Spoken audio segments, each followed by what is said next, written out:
Inspirational Thursday, and today we have somebody special. I have to be very dramatic because, like, I'm starstruck. Like, I've told her already several times, and I can say it over and over again that I've stalked her life for a very, very long time. Like, if I passed through what you went through, if I was still in here, or something else. So, can you tell us about Kechi? Yes, please, your son is going to help me pronounce it so I don't cheat. It's just Kechi Okwuchi. Okay, Yeah. Okwuchi. Yeah. Okwuchi. So can you tell us who you are, about your personality, all the things that people don't know about you? Yeah. That would be hard because I feel like I'm pretty much people to people that know me. What you see, what you get. I mean, Kechi, I'm 27. I go to school here in Houston, here in Texas, getting my master's. That's like the outward stuff that I'll be. Personality wise, I guess I am just very I want to say I'm social, Okay. sociable, yeah. Absolutely, I agree I to that. think, yeah. But like, in doses, like I feel like I can pretty much get along with anyone, but I always have my moments when I want to be. I think like everyone else, I just want to like withdraw and be on their own, like recharge kind of. But I'm definitely more extroverted than introverted, that's for sure. I like interacting with people that I like and talking to them, having fun. I love joking around and laughing. Laughing is very nice. Like, it feels good to laugh and to have fun, genuine fun with people that vibe with, personality wise. And most of the time, people, you attract the kind of person that you are, So I've found over the course of my life, especially the past 10, 11 years, that I've found myself around people that I like a lot. People that just seem to relate with me on very personal levels, and personality-wise, so we don't clash out like at all. We just have the same kind of sense of humor, things like that. So I feel like I would call myself happy. Yeah, that would be one major aspect I would use. So yeah, I had to construct myself a lot and like versus doing staring. You don't know, like, okay, why is she staring precisely? Because you don't really know the reason why I'm staring. So how do you handle the attention? Yeah. Do you feel somehow about the attention? Because how do you deal with all of that, the attention and stuff? Well, okay, I guess you're talking about the attention from people who see me and recognize me and like know a lot about my story. I see. Well, a lot of times the reaction is very positive. No one is like looking at me and being negative about it or like trying to be weird about it. Usually they're like excited and like, oh my god, so happy to see you. That you're such a wonderful girl and all that kind of stuff, and they make me feel good about it. So I really don't mind at all, and I know that they mean well. I know that they're just I mean, I'll probably react the same way too. Had the situation be reversed. So I feel like because it's so positive and it's that kind of energy I get from these people, I have like absolutely no problem with anyone. Like if you had met me and been like, oh my god, Kechi, like, and then hugged me, like I wouldn't be like, oh my god, I'd step back. I wouldn't, because I would know that after hearing me talk, why you're excited. I would probably be a little embarrassed because I'm just like just Kechi, whatever. But at the same time I understand that, and it makes me feel good and like appreciated and stuff, so just honestly speaking, it's not bad at all. It's not a bad thing. Like having the attention, like when you enter a place, like are people staring at me? Are people not staring at me? Kind of thing. Like, so now getting attention on you, like I mean, so like I got a question on my Instagram today about concerning when you wake up each morning, considering what you've been through, what drives you every morning? Like where do you draw your inspiration from and that kind of thing? like what gets me going? Irrespective of the things that you've been through. That's a very big question because I guess there's different angles to look at it from. Like what you just said now about how you think about yourself and you're like, how if it were me, I would never be able to. Like that mentality is something that even I had and still have about many things. There's no one in this world who think that they can go through a plane crash and survive it and come out like the same. People, I don't think anyone would ever see that scenario and be like, oh, they're confident and say that they'll be fine, like mentality, emotionally. It just won't happen. So, I guess it just comes back to human beings never really gave me true strength.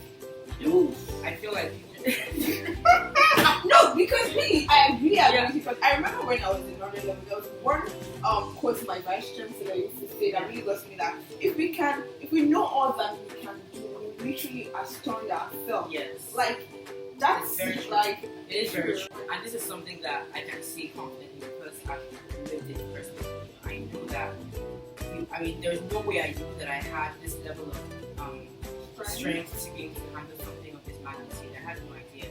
And of course, I didn't do it alone. I'm just a human being, one person. And there's literally nothing special about me. I wasn't born with two heads or anything. There's nothing. You know, like I feel like you were born with two absolutely not. Like, you know, it's just not the same thing. So it's a lot to do with the people that were around me as well. I mean, family.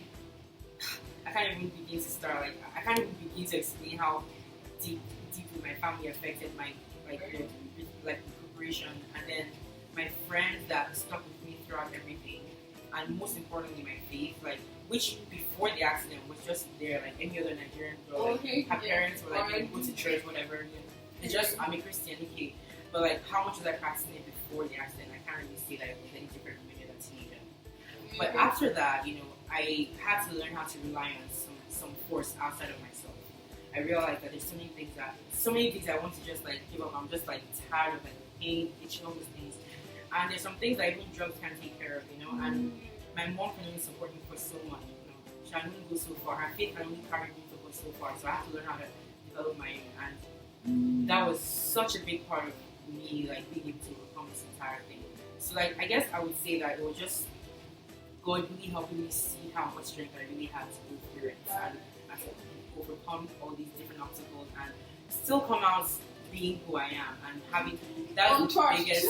I feel like that's definitely the biggest miracle and gift that He gave me is to maintain the personality that He gave me before the accident, to still have the same thing after. I believe it's a huge blessing. I don't know how it happened. It wasn't through my strength. I don't know. It just happened, and I'm just grateful for that. Yeah. So like we all know that we have a purpose. God has a purpose for our life, but yes. I'm sure yours must have been very precise after the crash. Like really, like God definitely has a plan for my life. So how have you gone so far in developing those plans? Yeah. So, like what have you done so far? Where do you see yourself in a couple of years? What would you love to do and things like that? That's interesting that you say like it's probably like a very definite purpose now because I mean after the accident happened, a lot of people that would meet me and see me would tell me that oh my god, like God's plan for you is like, you know, amazing and it's so big and for you to go through this, you know, and that's what a lot of people told me. And honestly, that puts so much pressure on me because it made me feel like, you know, okay, if I don't accomplish something great now, then what does that mean to get that? Yeah, it doesn't mean that, you know, I didn't use this second chance that God gave me in life to do something good, you know. But then one preacher from our church in Nigeria, when I was right before I came here in 2007, he came to my room and he saw me and he was like, Kechi, I'm sure that a lot of people are telling you all these things. People are like all these different things. He was like, just relax. Like, see, your purpose could very well be just what is meant to share everybody that okay. Yes. Don't you do? Yes, to that. You don't know if that's what you wanted to show. You don't know if the idea was to get those people to start praying towards one cause. Let's draw like a lot of people into the faith of praying and helping this girl overcome this thing so that way his name can be glorified. You don't know what his reason for it. And you could spend your entire life trying to figure it out. But I shouldn't feel this weight of having to go out and like accomplish one. And that really took a huge bit of my shoulders. Because I felt like now, even if I had my dream before the accident was to maybe work for the UN, which is actually my dream. It's okay for it's okay for my dream to continue to be that if that's what I want it to be. You know what I mean? And yeah, and I felt like he really believed me with that, and I felt like that really ministered to me too. So because of that, I was able to go about my life as normally as possible, despite what happened to me. In other words, I don't want to let this big thing that happened. I mean, yes, of course, it's big, and I'm not going to underestimate that ever. But I don't want it to be the driving force of every decision I make. I want to be able to live my life the way that God wanted it to be, regardless of what happened to me. That's what I wanted. And I just prayed so very because he could decide one other day to just take me down a different route. I could be here, I could be in Bulgaria for I move. We never know what will happen, you know. But no matter what, Afghanistan, like anywhere, and I just want it to be something that God wanted. You know, that is just the most important thing to me. And because I haven't gotten like any kind of special revelation from when I was saying like, Kechi, I want you to go and do this. Like that would be cool if that happened, I think. But I haven't, you know. But I feel so that's why I'm just every day I just pray and I just try and just okay, to my education very important to get this degree, get this job, get that master's, work towards this goal. I think along the way, God decides to do something else that's going to be fine. Now that you talk about degree, I'm going to talk about that very. I just wanted to say something quickly about like you're very right about the pressure we put on ourselves and concerning. But another thing I know is so many people walk this earth and they feel that they were created for nothing. That's why I brought out that question. That if at all you had a doubt that God had a purpose for your life, like it's so definite that He has a purpose for your life. You understand? So that's something like a lot of people don't have, which they should, because even the scriptures, you don't need something to happen to you before you know that God has a definite purpose for your life and stuff like that. But like in degrees and masters and everything, can you tell us about what you studied and all of that? Okay, so after the accident happened before I finished SS3 in 12th grade, yeah. So cut that short. So I had to, when I got over here and started doing like surgeries and stuff, it became, you know, when do you want to continue education and when do you feel ready to do that? And I wanted to. My dad was actually the one that asked me that question. I was like, you just do you. If you feel like you want to go right ahead, and he was the person that kind of put that into my mind like 2 years after that. No, 4 years after that, so 2009. So I decided to finish high school, which I did here, and graduated really well, thank God, because my grades from my high school were good except for like my math and my sciences. So I had to do those when I got here. But the teachers were great and they helped me, and thank God I was able to graduate really well enough to get like a scholarship to the college that I wanted to go to. So that was really wonderful. And I took a huge break with my parents financially. So I did that. So when I went to University of St. Thomas here in Houston, here in Texas, and spent 5 years doing getting a bachelor's in economics. That's what I got. So I love economics. I did all the way from high school, and I decided to do that as well in college. So I did that and graduated with the first class. You know, and I was very, very happy about that because I just really wanted to, you know, prove to myself that I could do that. Yeah, you know, it was important to me, and also I want my parents to be very proud of me as well for that because I just wanted them to be able to say that I don't know, I like that. I wanted that for them, you know, because you know that was almost taken away from them, like so many other parents that lost their kids that day, and also the most important thing for me, educational wise, was I wanted to give those parents who lost their kids to, like, you know, something to celebrate. Because I felt like after the accident happened, a lot of them looked at me as like the one thing that they didn't lose that day, and a representation of what their children could have been. And I feel like it's my responsibility. It's definitely you're so funny. But yeah, I feel like it's my responsibility to them to definitely live my life as positively and as well as I possibly can. I want them to know that their children do not pass away with me, and I want them to know that, you know, no matter what happens, I'm not going to waste this life that this second chance that I'm so I really felt it went well, and like email me and message me and be like, congrats, you know, so happy that you're alive and that you did so well, that we're so proud of you, and that really made me. So the messages come into now? They do. I mean, and I went back to Nigeria last year, you know, for the first time in 10 years since the accident happened, because it was the 10-year anniversary, and it was really, they were going to do a good ceremony, and I wanted to be in Nigeria for that. And by God's grace, I was able to, and I saw all of them. Wow, that's so cool. So emotional, and they were just so wonderful to me, proud to me, and they were so wanted to see me, and it just made me feel like I was on the right path, you know, doing what I was supposed to do. Yeah. So that was really what my undergrad was about. Then my master's, I guess, has kind of become more about accomplishing, getting like the next step towards this end goal that I have in mind for one day, maybe working in the council of women. But I know that there's a lot of steps to getting there, and I've done a lot of research on how to get there, and I'm just taking one step at a time. So now, I after a year of working, mostly non-volunteer basis, non-profit positions, I wanted to do my master's in economics as well. So I went back to my alma mater, and I'm doing my master's now. I just started this this fall. I started this fall, getting my MBA in economics as well. So it's not easy to have a positive mindset, and that's something I wrote on my Instagram. Right, so I'm like, oh, you should do an interview, and I'm like, yes, I would do an interview, but it's not easy having that attitude like, oh, the world is on my shoulder or something, or like I feel like life is unfair. You can get to that point sometimes you want to just pity yourself and stuff like that. True. And yeah, I actually got to that point some while ago, like, oh, I need this, I need that, I need this to do this and do this. I'm like, mercy, you have all you need right now to do what you can do for yourself. Yeah. So it's really good that you have that positive attitude. It's also good that you think of other people.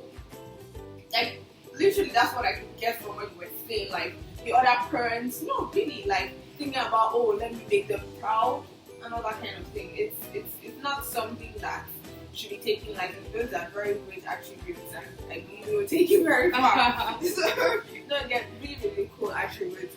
Tell me, what are your hobbies? What do you love to do? Okay, well, number one thing I love to do, I think by now you know I love singing. Yeah, and that you sing for us. Oh my god, I yes, because I've told her she has to go for prayer. oh god. I have to see if I'm the only one that gets tripped by voice. So no, I'm going to do it here now. And then I'm so sure you get more emails like project fame or something. But you're still going to sing for us. So what are your hobbies? Like, do you like singing? Mm-hmm. I love singing, and I know she loves dancing too. Yeah, dancing is a lot of fun, especially dancing with friends. Ginger is so it's so fun. I love it. Yeah, it's fun. It's really fun. Okay. I love singing. I love dancing. I love writing. Oh, awesome! Yeah. You love writing.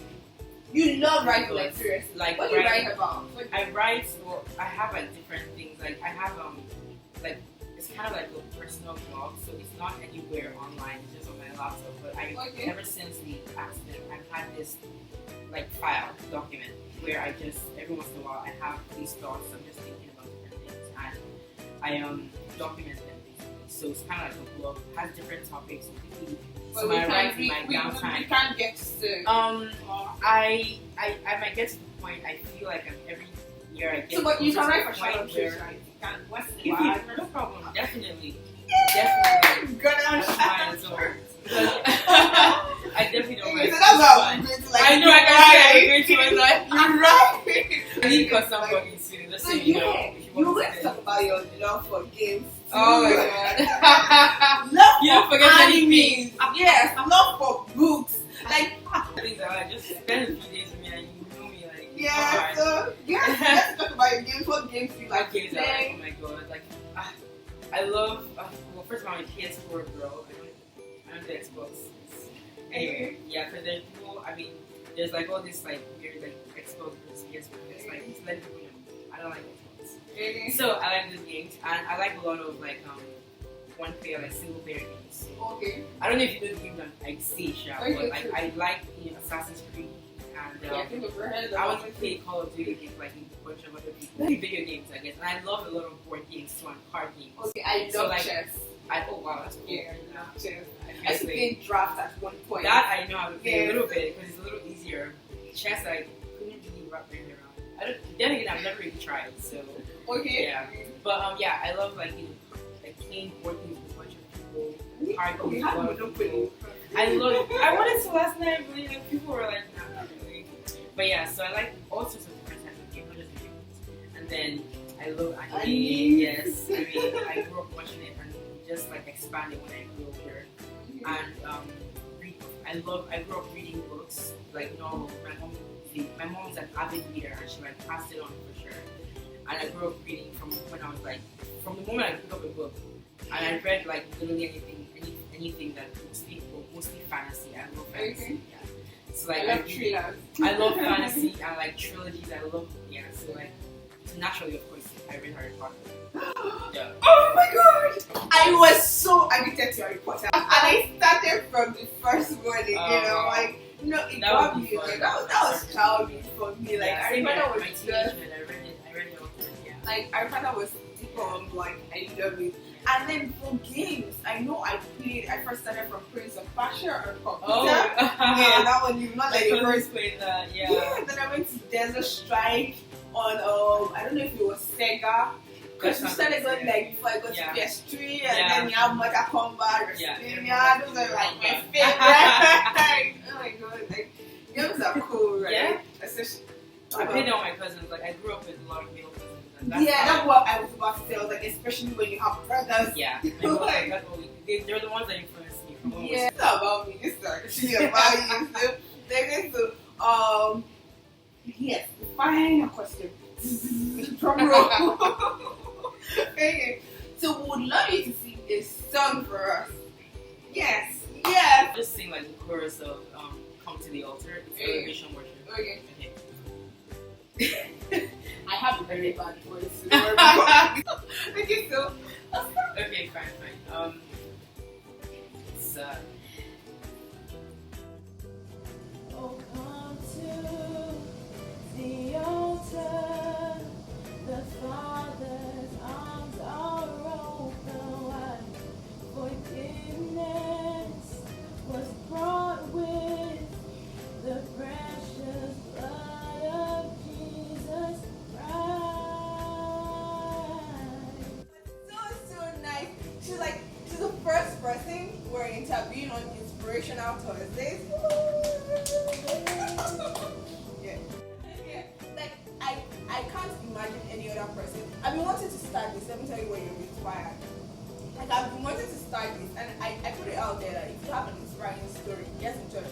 God just has a way of making me start things, and I'm like, this didn't even make me think twice. Oh, what camera would we use or something? What would we do? How would we do it or something? I'm like, I'm going for this. Like I'm saying you. I'm saying like I saw you. I'm like, we're so going for this, and I'm so happy that you're the first person. I know you open the door for other people to come out and share what they have, positive stories that can inspire other people to live life positively. I know that whatever you're passing through, a lot of people are passing through it too.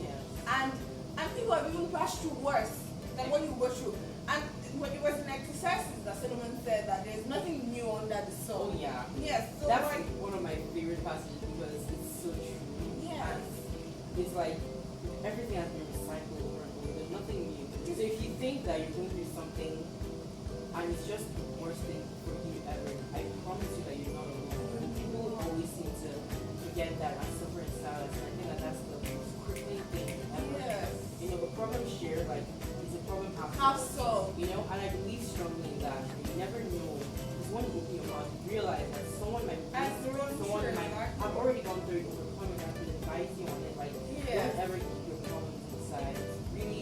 It's just so toxic to that, and you don't want. You can't grow and you can't progress if you don't like, you know, to at least somebody, even if it's just for like at least. I know there was a preaching I listened to once, and the preacher was saying, share those stories because someone else will say, me too, I can relate. How many people can relate to this thing? They actually know that there's a way forward, especially if you're making headway, whatever it is that you're.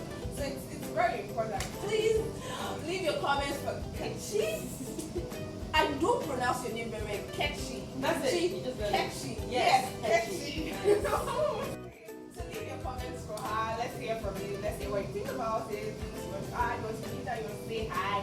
She definitely reply. I will make her comments. So yeah, it was nice talking to you. Oh my god, I love hugging. I told you that. Oh, I just got down. I'm going people. Bye. I love you. Have a great day. Bye, guys. Oh my god.